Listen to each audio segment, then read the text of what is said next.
The sun had barely risen, casting a golden hue over the quiet street as I padded down the driveway to retrieve the morning paper. The world was still wrapped in a sleepy silence, the only sounds the occasional chirp of a bird or the distant hum of an early morning car. I was lost in the comfort of routine, thinking about the mundane tasks that lay ahead. As I reached for the newspaper, Mrs. Peterson's voice cut through the calm. "Good morning, Mr. Thomas," she called out cheerfully from her porch across the street. Her voice always carried a distinct melody of neighborly warmth, but today, there was something more, a hint of excitement that made me pause. I looked up and offered a polite smile. "Morning, Mrs. Peterson. How's everything?" "Oh, just fine," she said, adjusting her floral apron with a sense of satisfaction. "But you know, I saw Emily at the cafe yesterday with a young man." A jolt of surprise made me freeze mid-step. I tried to mask my shock with a casual demeanor. "Emily was at the cafe? Did she mention anything about it?" Mrs. Peterson's eyes twinkled with the thrill of sharing gossip. "No, she didn't say a word. But they were quite close, if you catch my drift. It didn't look like a business meeting." My heart began to race, each beat a reminder of the unsettling implications. "Close? What do you mean by that?" "Well," Mrs. Peterson leaned in conspiratorially, "they were sitting very close, talking intimately. I couldn't hear much, but it seemed quite cozy. I just thought you should know." I swallowed hard, trying to process the unexpected tidbit. Emily had always been open about her plans, often mentioning her frequent visits to the cafe for her writing. But now, every detail seemed tinged with suspicion. "Thank you for letting me know, Mrs. Peterson." Her face softened with sympathy. "I hope it's nothing, Mr. Thomas. I really do. I'm sure there's a perfectly reasonable explanation." I nodded, though the reassurance didn't ease the growing knot in my stomach. "I appreciate it." As Mrs. Peterson waved goodbye, I walked back into the house with the newspaper forgotten under my arm. The weight of her words settled heavily on me. Emily was often the center of my world, and this new information felt like a crack in the foundation of our life together. Inside, the smell of brewing coffee filled the kitchen, but I barely noticed. I poured myself a cup mechanically, my mind racing. Emily's behavior had been normal, or so I thought. I couldn't shake the image of her and this Lucas from my mind. I needed to know more. I had to find out what was really happening before my imagination turned every innocent detail into a glaring sign of betrayal. Grabbing my coat, I decided to head to the cafe. The sun was climbing higher in the sky, and with it, the urgency of my concern. As I walked towards the cafe, my thoughts swirled with questions and doubts. What had Emily been doing with this man? And what did it mean for us? The cafe was a cozy, sunlit haven with a reputation for its rich coffee and homemade pastries. It was Emily's favorite spot, a place she often retreated to when she needed a break from the routine of daily life. As I pushed open the door, the bell chimed softly, announcing my arrival. The scent of fresh coffee and baked goods wafted over me, but it did little to soothe my nerves. I scanned the room quickly, searching for Emily and the mysterious man, Lucas. The cafe was fairly quiet for a mid-morning, with only a few patrons scattered around. My eyes landed on the corner table where Mrs. Peterson had mentioned seeing them. There they were. Emily was seated across from Lucas, their faces close together, engrossed in a conversation. Lucas's hand was resting on top of Emily's, and their body language was intimate, far more so than a casual meeting would warrant. My breath caught in my throat as I approached the table, my steps feeling unsteady and deliberate. "Emily," I said, trying to keep my voice steady as I reached their table. She looked up, her face registering surprise and a flicker of something I couldn't quite place. "Oh, hi. I didn't expect to see you here." Lucas glanced up, his expression shifting to one of guarded curiosity. "Can we help you with something?" I took a deep breath, struggling to keep my emotions in check. "I just need to talk to Emily."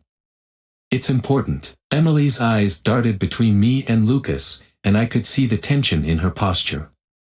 She started to rise, but Lucas's hand on her arm stopped her. "Is something wrong?" Emily asked, her voice low and tinged with concern. I don't know," I said, my frustration bubbling up. "Mrs. Peterson saw you here with Lucas and mentioned you seemed close." "I didn't expect this." Emily's cheeks flushed, and she glanced at Lucas, who remained silent. "It's not what you think," she said quickly, her voice faltering. "Lucas and I have been working on something together." "It's not. Working on what?" I interrupted, my voice rising. "What could be so important that you didn't think to mention it to me?" Lucas stood up, his demeanor becoming more assertive. "Perhaps it's best if we explain this in private," he suggested. "This is a sensitive matter." Emily nodded, her eyes pleading with me. "Please, let's talk somewhere else. I'll explain everything." We moved to a quieter corner of the cafe, away from the curious glances of other patrons. Emily took a deep breath, her fingers trembling slightly. "I should have told you sooner. Lucas is involved in a project that, well, it's complicated." Lucas spoke up, his tone steady but serious. "This project is about developing software to uncover illegal activities and corruption. Emily has been helping me gather data for it." I felt a surge of confusion and anger. "And you didn't think to tell me about this? How long have you been involved in this?" Emily's eyes met mine, full of regret. "It's been going on for months. We were trying to keep it under wraps because it's dangerous. We didn't want to put you at risk." "Dangerous?" I repeated, trying to wrap my mind around it. "Why didn't you come to me? Why all the secrecy?" Lucas's face was grim as he explained, "We've been working on this to expose some very powerful people. There have been threats and attempts to sabotage our work. We didn't want anyone to get hurt, especially you." Emily reached out and took my hand. "I'm sorry. I should have been honest with you from the start. I didn't want to put you in the middle of this." The weight of their words settled heavily on me. The betrayal I had feared was not about an affair but something far more complex and dangerous. I was overwhelmed by the realization that Emily's secret involvement was driven by a cause she believed in deeply, not by infidelity. As we sat there, trying to process the gravity of the situation, I realized that the road ahead would be fraught with challenges. The truth was more complicated than I had imagined, and understanding it would require patience and trust, both of which seemed in short supply at that moment. The small cafe's quiet corner felt like a world apart from the chaos that swirled in my mind. Emily and I sat at a table with Lucas, the atmosphere heavy with the weight of unspoken concerns. The sun filtering through the windows cast a warm glow, but it did little to lift the tension that hung between us.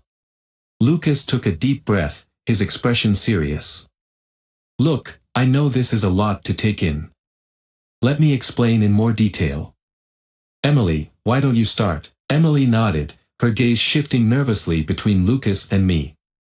"Okay. So, Lucas and I have been working on a project involving technology designed to uncover corruption. It's not just about exposing individual wrongdoers, it's about bringing down entire networks of illegal activity." I leaned forward, trying to grasp the full scope of what they were saying. "But why the secrecy? If this is such an important project, why keep it from me?" Lucas interjected before Emily could respond. "The project involves sensitive data and has attracted attention from some very dangerous people.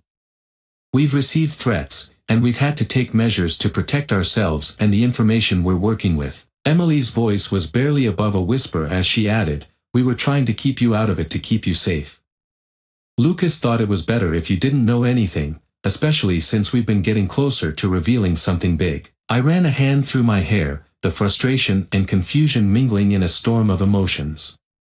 "So, what exactly are you working on?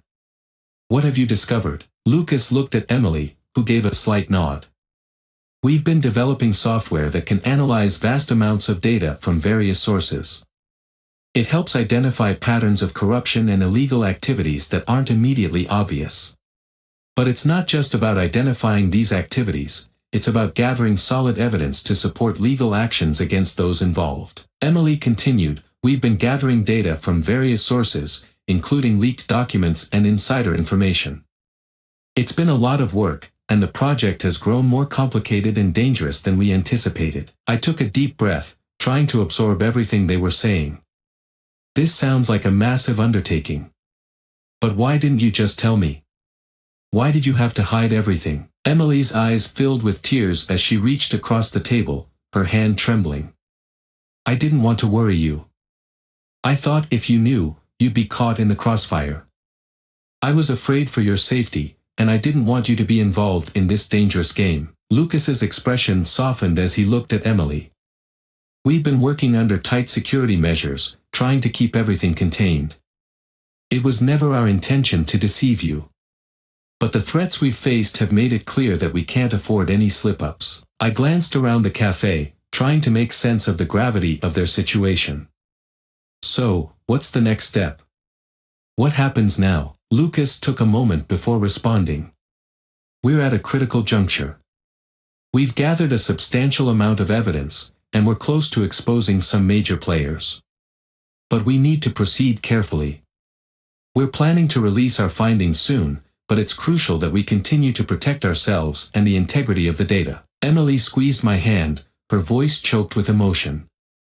I understand if you're angry or hurt. I just want you to know that my intentions were never to deceive you. I was trying to protect you. The revelation was overwhelming. Emily and Lucas's project was far more complex and risky than I had imagined. The secrecy was not about betrayal but about navigating a dangerous path with high stakes. As I looked at them, I realized that our lives were now intertwined in ways I had never anticipated. Okay, I said, trying to steady my voice. I need to process this. But if this project is as important as you say, then I'll support you in any way I can. But we need to be honest with each other from now on. Emily nodded, relief evident in her eyes. Thank you. We'll keep you informed and involved in any way that doesn't jeopardize your safety. Lucas extended his hand, and I shook it, the gesture symbolizing a tentative trust and a commitment to face the challenges ahead together. As we left the cafe, the weight of the situation settled heavily on my shoulders, but a small glimmer of understanding began to emerge amidst the uncertainty. The days that followed were a blur of anxious waiting and uneasy conversations. Emily and I tried to rebuild our trust, but the shadow of secrecy and betrayal still loomed over us. Lucas continued to work on the project, but his presence became a constant reminder of the uncertainty we faced. Despite Emily's reassurances, something gnawed at me, making me question the true nature of the project. One evening, as I was working late in my study, I noticed a file on Emily's laptop that Lucas had left behind. The file was password protected, but after some effort, I managed to gain access. What I found inside made my blood run cold, documents and data that seemed to be deliberately manipulated. My heart pounded as I sifted through the files, discovering inconsistencies and altered information that suggested Lucas might be hiding something.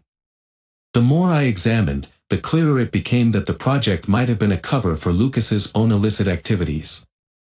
I needed to confront him, but I had to be careful. The next morning, I met with Lucas in the cafe, the place where so much had begun. Lucas was already seated at our usual table, his expression serious as he sipped his coffee. When I arrived, he looked up, a hint of concern in his eyes. "Morning," I said, my voice steady but with an underlying tension. "We need to talk." Lucas's gaze sharpened. "About what?" I took out a printout of the manipulated documents, placing them on the table. "I found these on Emily's laptop. They show discrepancies in the data and suggest that the project isn't what it was supposed to be." Lucas's face paled as he glanced at the papers. "Where did you get these?" "I did some digging," I replied, my voice firm. "And it looks like you've been using the project to cover your own tracks. The data is tampered with." Lucas's eyes flickered with a mix of anger and desperation. "You don't understand. It's not what it seems." "It looks pretty clear to me," I said, my frustration rising. "You've been manipulating the data to protect yourself. You've involved Emily in this mess, and now she's in danger because of your actions." Lucas ran a hand through his hair, his expression conflicted. I didn't intend for things to go this way. The project started with good intentions, but it became more complicated than I anticipated. I didn't want Emily or anyone else to get hurt. I crossed my arms, feeling the weight of betrayal pressing heavily on me. What about the threats? Were they real, or was it all part of your plan to keep everyone in the dark? Lucas hesitated, then looked away. There were threats, but not all of them came from external sources. I made some bad decisions along the way, and now it's spiraled out of control. I'm sorry for dragging Emily into this. The truth was painfully clear. Lucas's project had been a cover for his own corrupt activities, and Emily had been an unwitting accomplice. The deception had gone deeper than I had realized, and Lucas's motives were far from altruistic. Later that day, Emily and I sat together in our living room, trying to piece together the fragments of our shattered trust. She looked exhausted, her eyes red from tears. I saw Lucas this morning, I said quietly. He admitted to manipulating the data. The project was a cover for his own wrongdoing. Emily's face crumpled with anguish. I didn't know. I believed in the project, in what we were trying to achieve. But now I see that I was used. I took her hand, my heart aching for her. You were caught in the middle of something much larger than you realized. I should have trusted you more, but the secrecy made it impossible. Emily nodded, her voice choked with emotion. I'm so sorry. I should have been more upfront with you. I didn't want to put you in danger, but I never meant for things to get this bad. We sat in silence, the weight of the revelations settling over us. Lucas faced serious legal consequences for his actions, and Emily was cleared of any wrongdoing. The road to rebuilding our lives would be long and arduous, but we were determined to face it together. As we worked through the aftermath, the betrayal and deceit gradually gave way to a renewed commitment to honesty and trust. The path ahead was uncertain, but with each step, we began to heal and rebuild, finding a way to move forward.